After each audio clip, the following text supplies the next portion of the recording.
This is the story of one family's struggle against the Mafia. We just made a good, honest living, and we weren't even allowed to do that. It's a story of the power and arrogance of a hidden criminal empire. They were thought to be invincible. At that time, we never thought about, realistically, getting a mob boss. The story of how the courage of two honest businessmen enabled police to listen in on the Mafia's darkest secrets. We should kill them. Right? Anybody comes near us, you know, we'll kill them. How can you overcome your own voice on a tape? Can you deny what you said?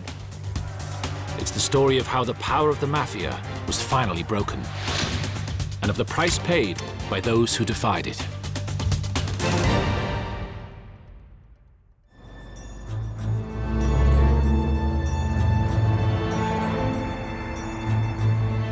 Long Island, just outside New York City. A world of neatly manicured lawns and pristine family homes. Plush, suburban, it epitomized the American dream of upward mobility. But beneath the surface was an American nightmare. I always knew there was something going on with the Mafia, even as a child. My mom would drive me to school a lot, to piano lessons and everything, and one day she said to me, "You know why I drive you all the time is because I need to look after you. I want you to, look behind your back a little bit, especially even at the bus stops, because your father's in a business where we're getting threats." Kathy's father, Jerry, came from a family of Czech immigrants. Back in the 1950s, he'd started a small garbage collection business. Today, the garbage trucks that patrol the streets of Long Island belong to legitimate companies.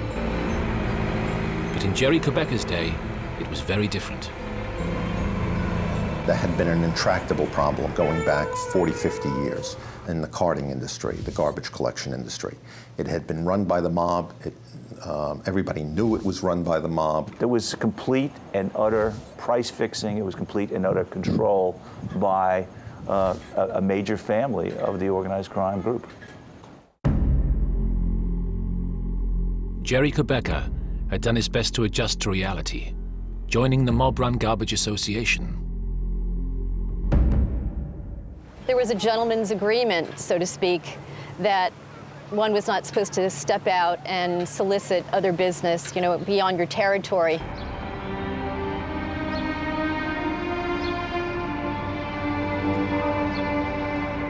Jerry's problem was that, unlike most of the other Long Island garbage collectors, he was not Italian. Despite paying his dues to the mob, he found he was being squeezed out. By 1977, Jerry was weary of the struggle. He handed the business over to his son, Robert, and his son-in-law, Kathy's husband, Donald.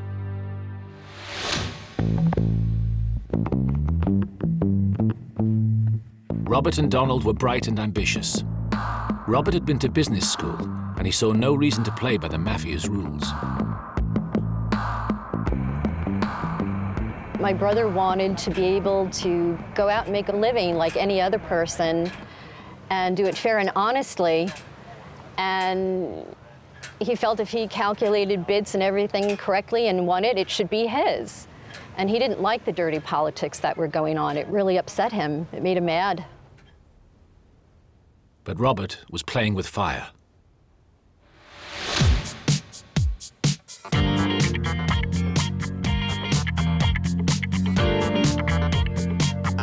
The 1970s saw the Mafia at the peak of its power and influence. In New York, 5 Mafia families dominated great swathes of economic activity. From construction to the waterfront to the garment industry as well as raking in vast profits from more traditional criminal activities.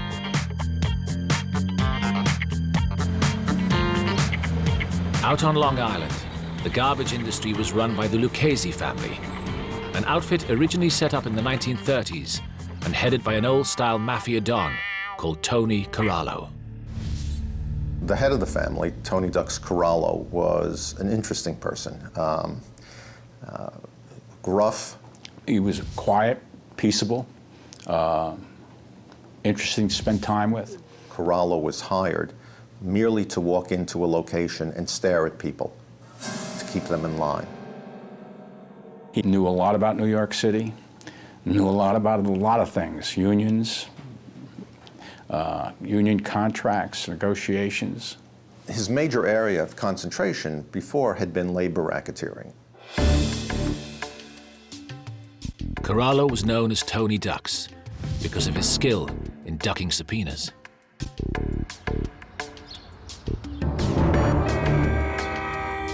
On Long Island, the Lucchese family appeared to operate with impunity.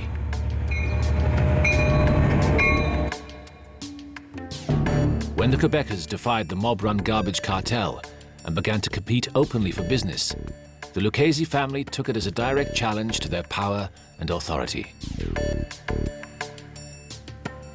They were designated as being rebels.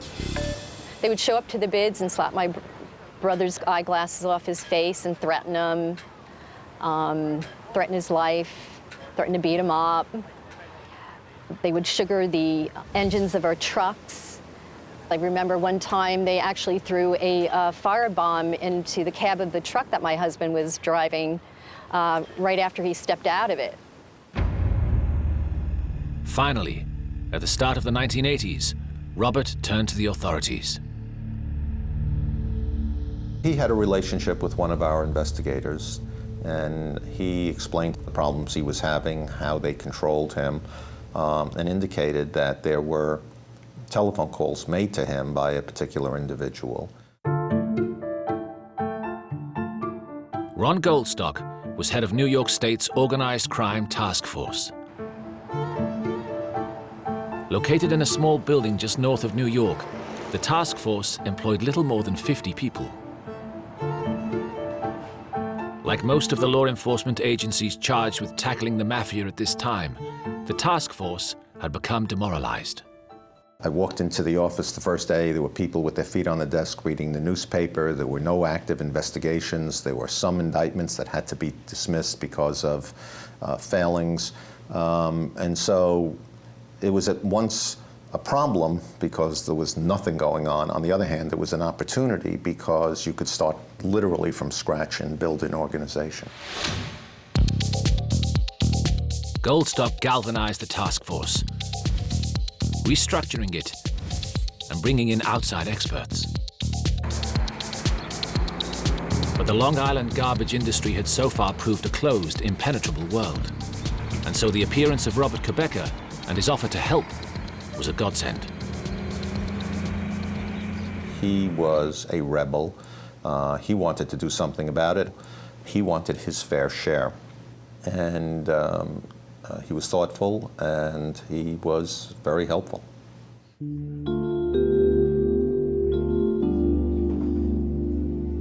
Kubecka agreed to wear a wire to meetings with other garbage collectors. It was the first step in a chain that would ultimately devastate the New York Mafia. The recordings served to confirm a sworn affidavit from the Kubecka family detailing the harassment they had suffered. And they led investigators to a man named Sal Avellino. Sal Avellino was the industry specialist for the Lucchese crime family, who controlled the Private Sanitation Industry Association. On the strength of the affidavit provided by the Kubeckas, the task force was able to obtain a court order to tap Avellino's phone. They discovered that not only did he run the Long Island garbage racket, he also had a second, even more important job. He was also the driver for Tony Dux Corallo. Avellino had a beautiful black Jaguar, which he used to chauffeur Corallo.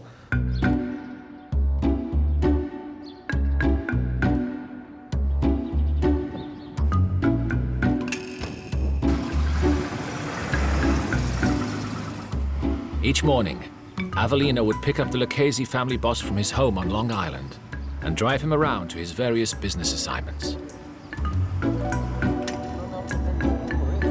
Ron Goldstock was fairly sure they discussed something more than the weather. So our next step was to think about how to intercept the conversations he was having with Corallo in that car.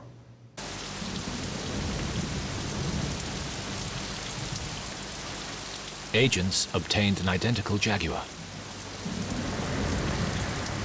For weeks, they practiced to be able to place a bug beneath the dashboard as quickly as possible.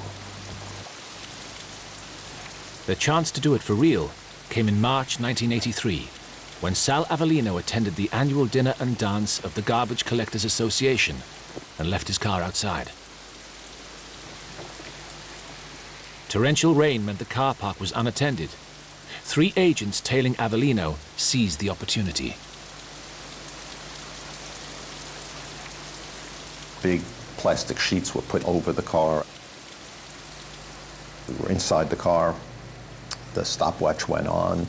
The bug was placed in. And then we walked away with the bugged car. And within 2 days, the conversations came out clear and wonderful. He picked up on one job. Well, it seems that he don't want. He says that Cody is making a beef and complaining about that because that was theirs. Let him go complain to Fat Tony. He says this was theirs. This is the Why carpenter. Let him go complain to Fat Tony. Listen to me, please. I'm listening to you. He's got to go complain to Fat Tony. What the fuck has he got to do with carpenters? Fat Tony was Anthony Salerno, head of the powerful Genovese family. Already, Goldstock's men were hearing the names of the mob's top bosses. If you listen to the tapes in the Jaguar, which were collected over a period of months, you hear a lot of profanity. But he also, in a funny way, would sometimes get into ruminating about the life of a mobster with the driver that he was talking to. Here, the 2 men discuss whether to make their sons. In other words, to induct them into the Mafia. You make your kid? No, not now. I mean, not my thinking right now is no. Might change 5 years from now, 10 years from now, but right now my thinking is no. Avellino then reflected his attitude was hypocritical. If the life was good enough for you, and the life was good enough for you, pointed there, meant for me, if we really believe in it, why wouldn't we want our son? If I were a doctor, I would be saying to my son, since he's a little kid, you're going to be a doctor. If I was a lawyer, I would be looking for my son to be a lawyer. So they must feel that if this life was good enough for me, I want it for my son also. Otherwise, we're really saying that this fucking life is no fucking good for the birds, right?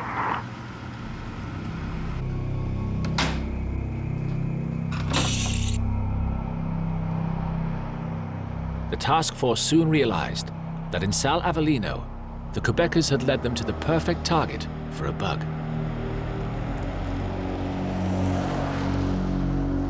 Sal Avellino was an educated individual. He was inquisitive. He wanted to know more. And so he would continually ask Corallo information. He saw Corallo as his mentor. Here, Corallo outlines to Avellino his opposition to the drugs trade, which he felt left his men vulnerable to law enforcement. I wouldn't be any fucking plainer than I was with some of these guys, because I don't want nobody coming to them. And they're fucking around with anybody fucking around with junkies. They gotta get killed. That's all. Fuck this shit. You cannot be in a narcotic business and put it on your fucking stomach. And then part of the kind is you gotta be exposed to it. You gotta go out in the street. You got to sell it. You can't be in the drug business without going in the fucking street and sell this cocksucker shit. We should kill them. We should have some examples. All right? All right.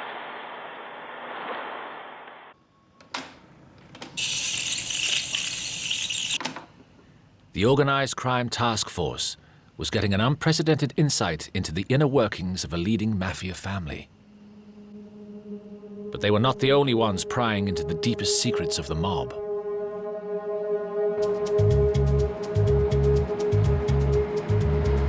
In downtown Manhattan, a revolution was also underway at what should have been the most important of the various agencies charged with tackling the Mafia, the FBI.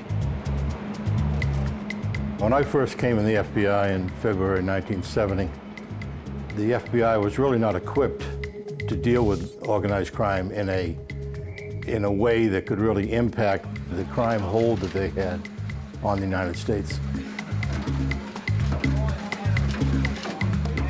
At that time, we were a statistic-driven organization.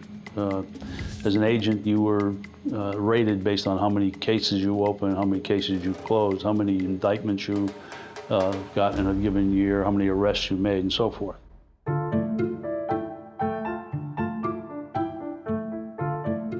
The Bureau's legendary director, J. Edgar Hoover, had originally denied even the existence of the Mafia and always preferred his agents to focus on other, easier targets. Now, a new generation was forcing its way to the top.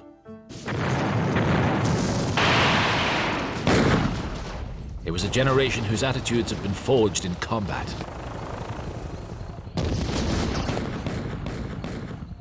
I was in Vietnam from 1967 to 1968. Spent most of my time up in the demilitarized zone. We sat in that DMZ, basically lived in the ground, taking incoming artillery and rockets from North Vietnam almost on a daily basis. You know, and the feeling of not being able to respond adequately to the war that we were in, not being able to deploy our resources to stop that threat, really having boxes around our capability. It was very, very frustrating. And yes, there were many, many veterans of Vietnam that were populated, you know, into the New York office and populated into other major field offices. And we didn't want to see that all happen again.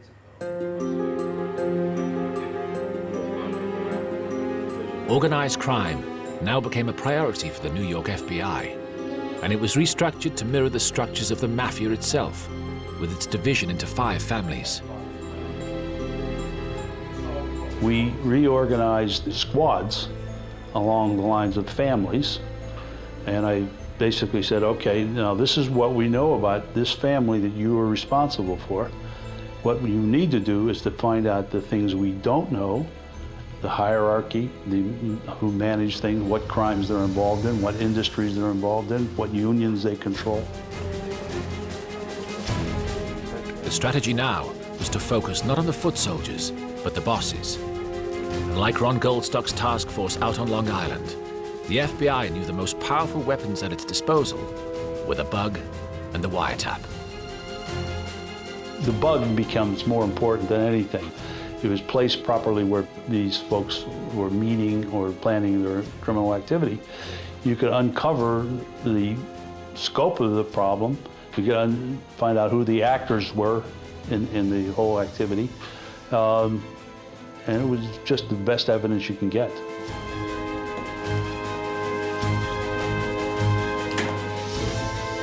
I was honored to take over the technical squad and try to build the resources. We had to have experts in locks and alarms. We had to have experts in communications, telephone systems. You know, we had to have all kinds of expertise. We had to fit in as anybody, as a delivery man, as a milkman, as a florist. We had to play all those roles. Because I told Rockinell, if Spillibody's price is the same as CNA's price, Rockinell will use Spillibody. I You got the garbage, the garment center, unions, and construction. And of course, By the end of 1983, the FBI was listening in on the conversations of the heads of most of the New York families. look at it as a big corporation. You were in a big corporation. No, the worst thing is that. Like the organized crime task force out on Long Island, they were getting an unprecedented insight into the culture of the Mafia. Here, an unnamed mafiosi berates an underling for failing to attend a meeting.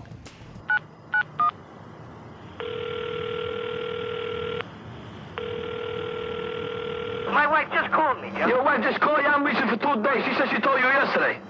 I need an example. Don't you be the fucking example. You understand me? Listen, John. Listen, I called your fucking house 5 times yesterday. Now, if your wife thinks you a dusky or she's a dusky and you're going to disregard my mother phone calls, I'll blow you and that house up. I never disregard anything. And you get your ass down and see me tomorrow. I'm going to be there all day tomorrow. No, never mind you be there all day tomorrow. And don't let me have to do this again, because if I hear anybody else calls and you respond within 5 days, I'll kill you.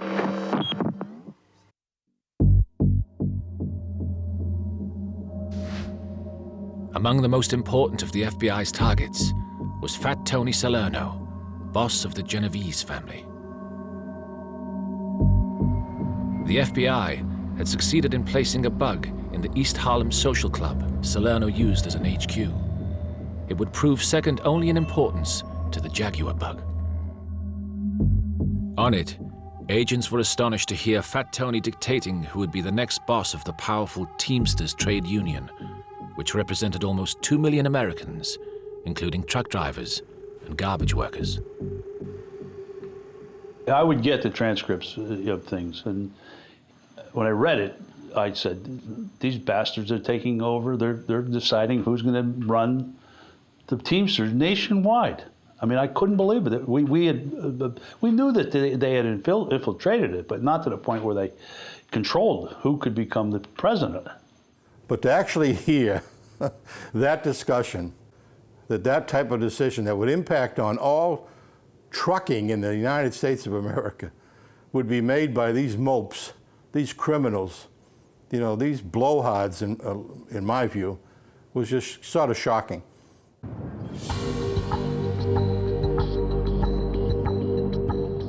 It was a dramatic illustration of the degree to which New York's 5 families had penetrated legitimate economic activity. But both the FBI and the Organized Crime Task Force were beginning to notice something even more intriguing. You came to realize that these folks were working together. They might have been individual families that, you know, for work purposes and for power purposes, but in the scheme of things, they were working together, sharing these criminal activities.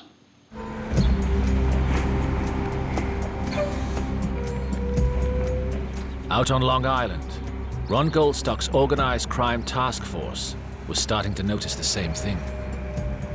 In the garbage industry, while the Lucchese family controlled the Employers Association, it was the Gambino family who controlled the Garbage Workers Union. Anybody who was a rebel, who wanted to take away a customer by either offering a lower price or better service, actual competition, their workers wouldn't show up the next day. Between them, the two families had the garbage industry sewn up. Just Long Island itself probably provided a minimum of $500,000 each to the heads of the Gambino and the Lucchese crime families. But the bugs were picking up an even more dramatic example of cooperation. For the first time on tape, agents began to hear references to what mafiosis called the Commission. Now, I told him up there 80 times. I must have said 80 times. I suppose he cannot serve a delicious.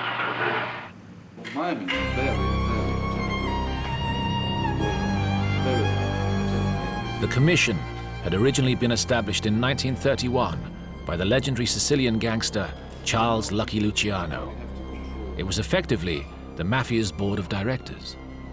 The commission is essentially the heads of the five families, meeting together to resolve problems. It was kind of modeled on ancient Rome. They would vote to resolve disputes. They would make decisions about who could be admitted to the Mafia and who would not be admitted. And they would serve as a kind of a court of last resort to avoid disputes over territory. And that actually turned out to be a brilliant conception, because based on that vision and that architecture, the Mafia was able for decades to expand its influence and to avoid the kind of internal bloodletting which had been a problem in the 1920s. They were the bosses. And, you know, we started to realize we're getting the information about the ruling body here.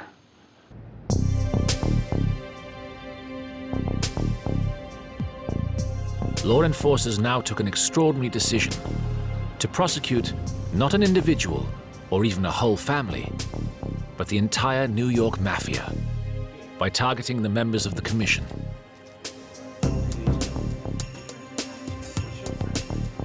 This would mean putting aside interagency rivalry and taking the historic decision to pool the two separate investigations of the FBI and the Organized Crime Task Force.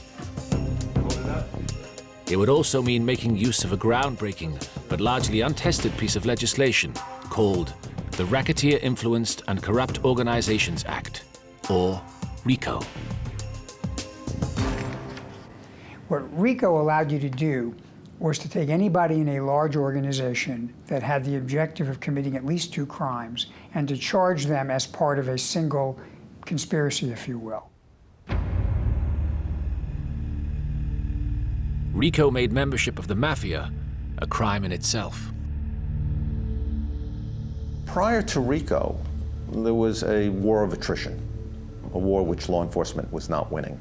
And very often, in a Darwinian sense, you took out the lame and the weak and you allowed the strong to survive. Under RICO, the target was the bosses, even if they had not directly carried out a crime themselves. It gave you the ability to take everybody in the organization, including the leaders, and hold them accountable for the crimes that had been committed under their authority. And that gave us a lot more scope for bringing large-scale cases directed at very senior members of organized crime. But first, investigators needed a crime that would implicate members of the Mafia Commission. Surveillance tapes had laid bare a system whereby the five families, as a group, took a cut of every concrete deal done in New York. This massively inflated construction costs across the city. Cement, in those days, the cost of a yard of cement was $42 a yard in New York at the time. To purchase the same amount in New Jersey across the river was $16.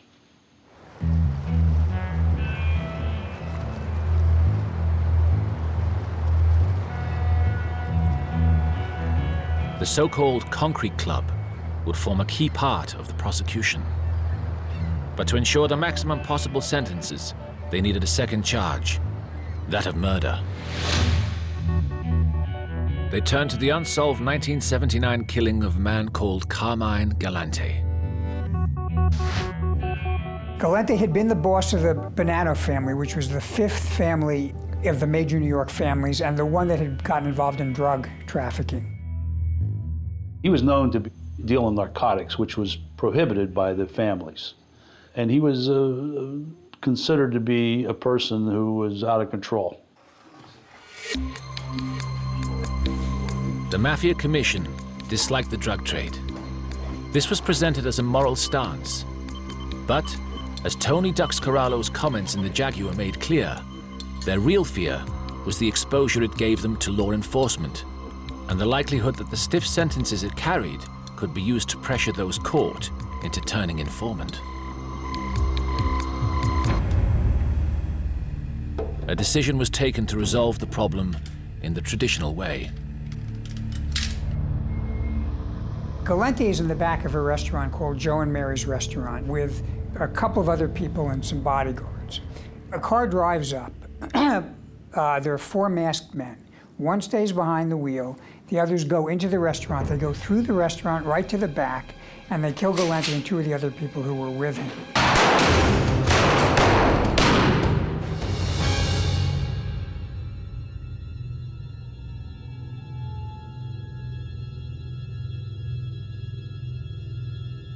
Just a few hours after Galante's murder, a hitman from one Mafia family was filmed being congratulated by a boss from another.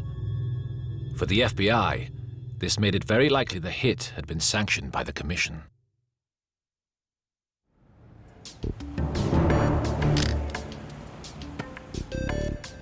Through 1984, investigators continued to gather evidence.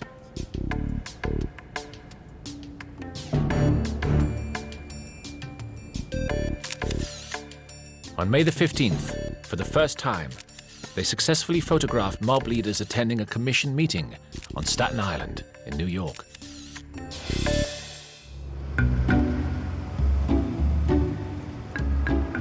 Out on Long Island, meanwhile, Tony Corallo and Sal Avellino were continuing their daily seminars on mob etiquette. Anybody with us, anybody comes near us, we'll kill them.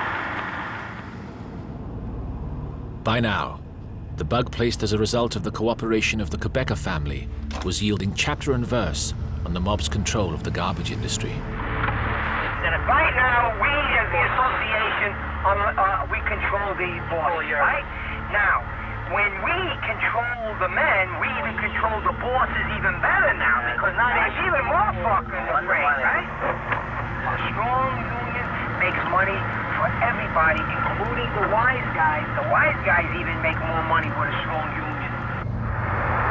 Everybody's doing good. Knock on wood, everybody. Let's hope that we can keep it going for the next 15, 20 years.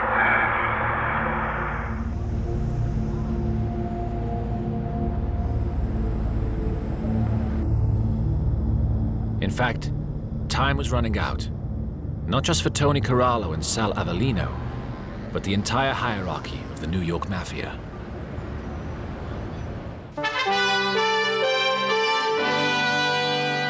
On February the 25th, 1985, police swooped. They're calling it the biggest sweep of underworld leadership in nearly 30 years. 5 reputed godfathers arrested and indicted in New York. They are said to run the 5 most powerful crime families and make up the so-called commission which governs the city's organized crime. This is a great day for law enforcement, but this is a bad day, probably the worst, for the Mafia. This case charges more Mafia bosses in one indictment than any ever before.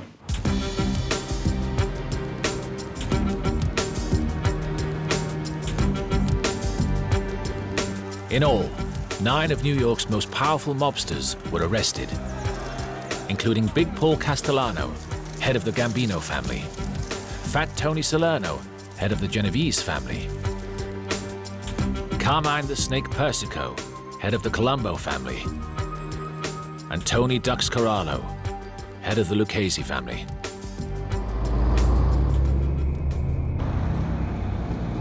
The New York Mafia was being shaken to its foundations, and top mobsters were soon turning on each other.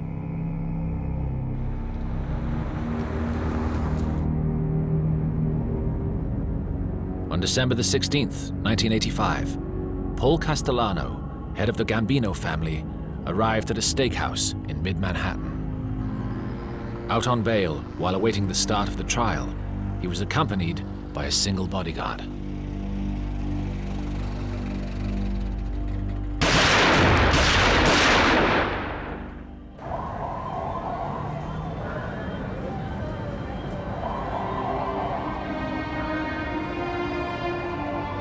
The hit was ordered by a rival within the same family, sensing weakness and moving to take control himself.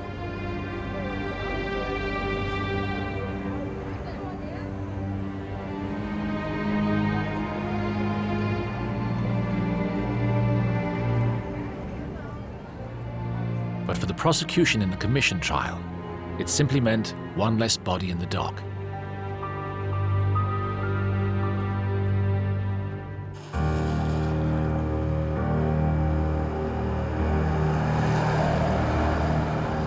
By the time the remaining 8 defendants were hauled into court 9 months later, They were facing a whole range of charges, from extortion through labor racketeering to murder for hire. The tapes made from the Jaguar bug would now form a key part of the prosecution. The conversations that were obtained as a result of that bug were enormously important because they chatted not just about payments that were being made, although they talked about that too, but they talked about the structure of organized crime. They talked about where their associates were and what particular jobs they had. What they did is describe in detail an organization, an enterprise. Tony Corallo was in trouble, and his lawyer knew it. It's one thing to overcome a witness testifying against you, but how can you overcome your own voice on a tape? Can you deny what you said?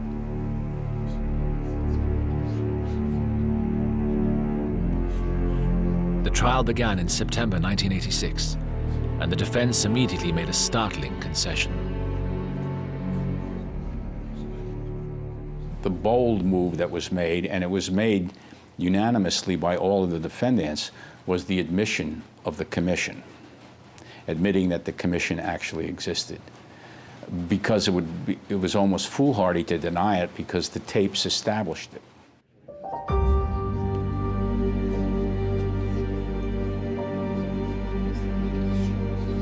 To admit the existence of the commission was to admit the existence of the Mafia.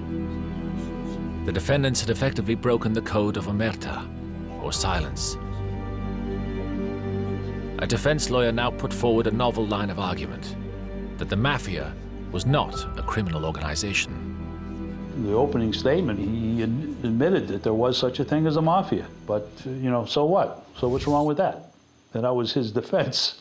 And you had to know that there wasn't going to get any better than that.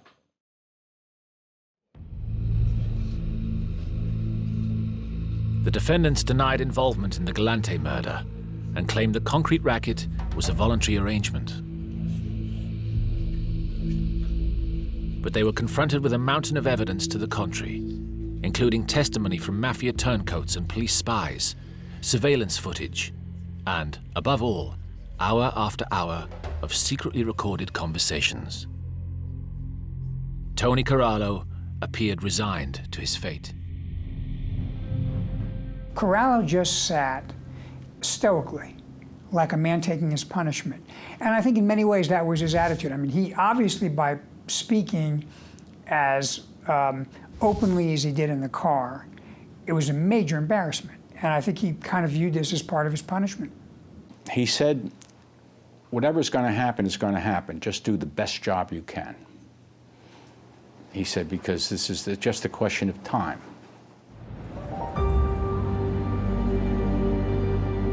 The trial lasted just 10 weeks. The verdicts were returned on November the 19th, 1986.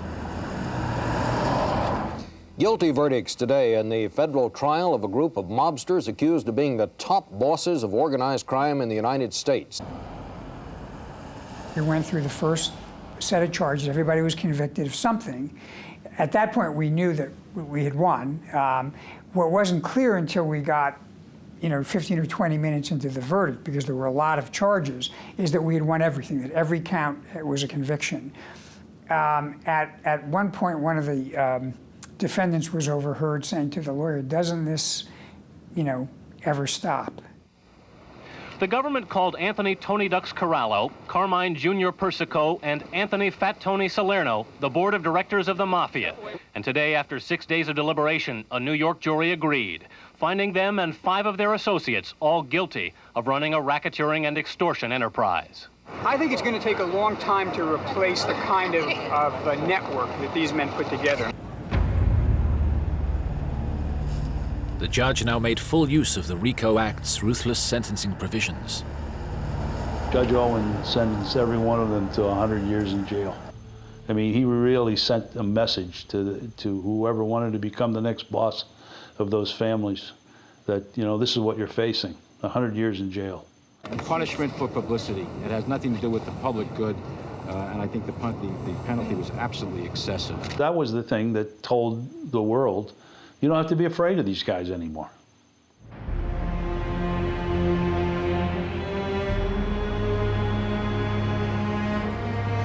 For over 50 years, the Mafia had prospered in New York and much of America. It had become woven into the fabric of American life.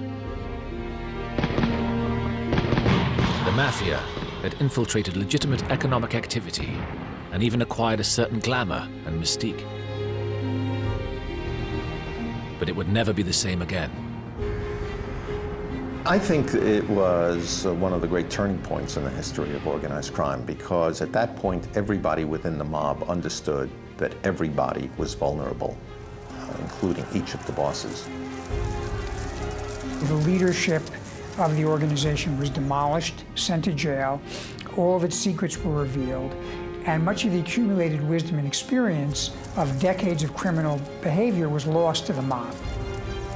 If anything makes organized crime organized, it's organization, the ability to communicate with one another. And when you demonstrate dramatically that communication is dangerous, it radically affects the ability of the mob to operate.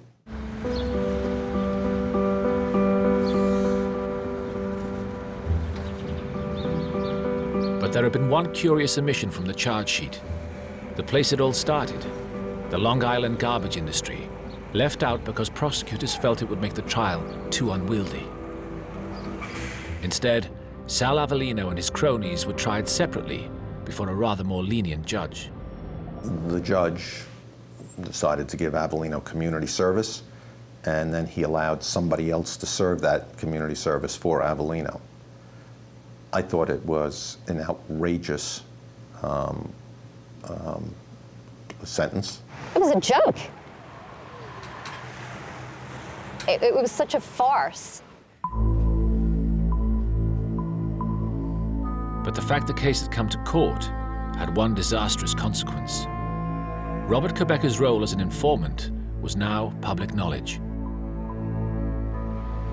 Robert became infuriated because his name was never supposed to be disclosed. And he felt like, you know, I put myself out on a limb for you guys, and my name's being disclosed now, and then you're slapping Avellino's hand.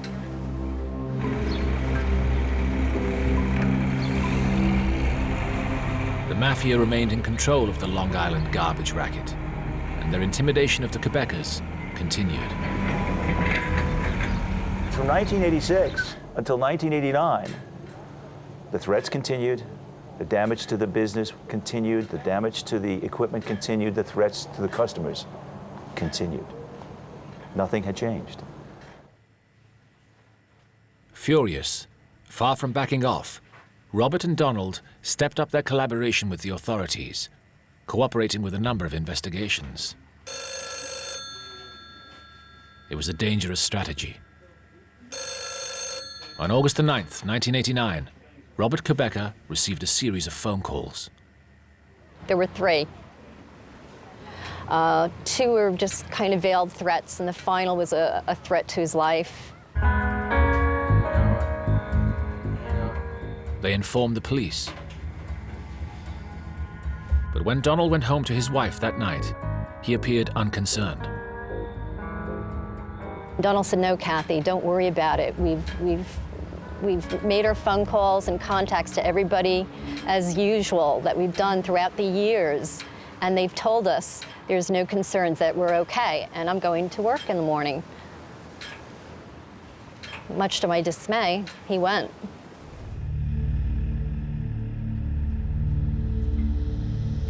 The 2 men were in the office as usual at dawn the next morning.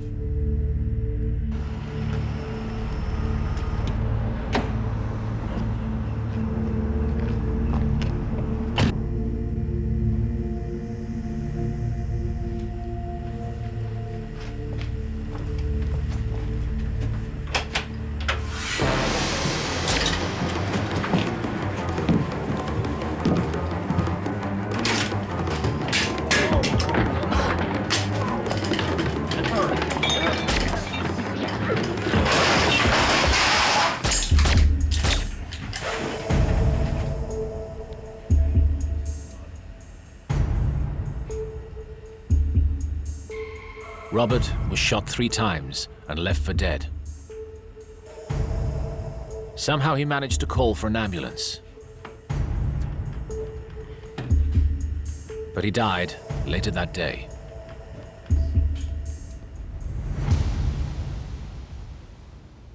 Donald had been killed immediately. Kathy was told only that there had been an incident involving her husband and her brother. She rushed to the office. It was a police officer who approached me and actually took me into his car and let me know what happened and asked my opinion of who I thought it was. I said there was only one name I always heard about through the years that was a great threat to the family, and that was Avellino. I said it had to be him.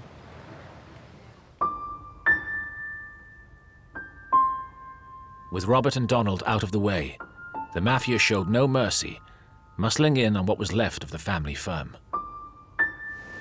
Once they died, the women in the family, we had to deal with trying to save the business, and then we had to watch the Mafia come in like vultures and just eat us alive business-wise. I mean, we practically had nothing to sell after a couple of months. The Kubeckas successfully sued the Organized Crime Task Force for failing to protect Robert and Donald.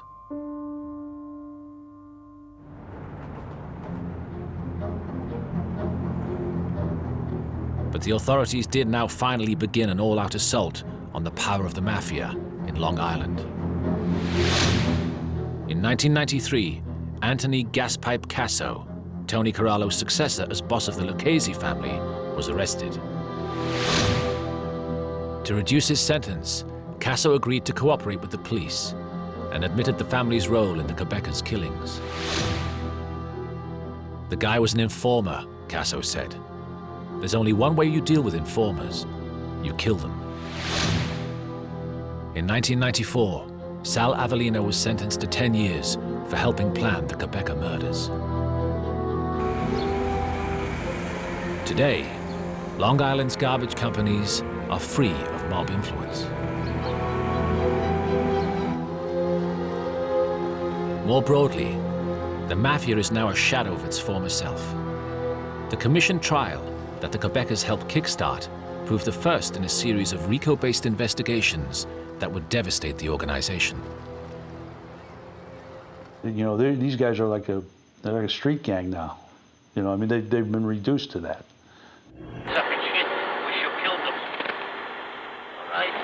Anybody near comes near us, we'll kill them. More importantly, the insights gained during the commission and other inquiries helped destroy the glamour and mystique of the mob. These were not geniuses.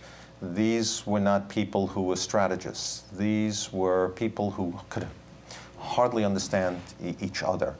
They were incredibly unsophisticated and incredibly parochial. Listen to me, please. I'm listening to you. He's got to go complain to Fat Tony. What the fuck has he got to do with carpenters? It was, as you listen to their intercepted conversation, unbelievable that people with so little understanding could control so much and make so much money.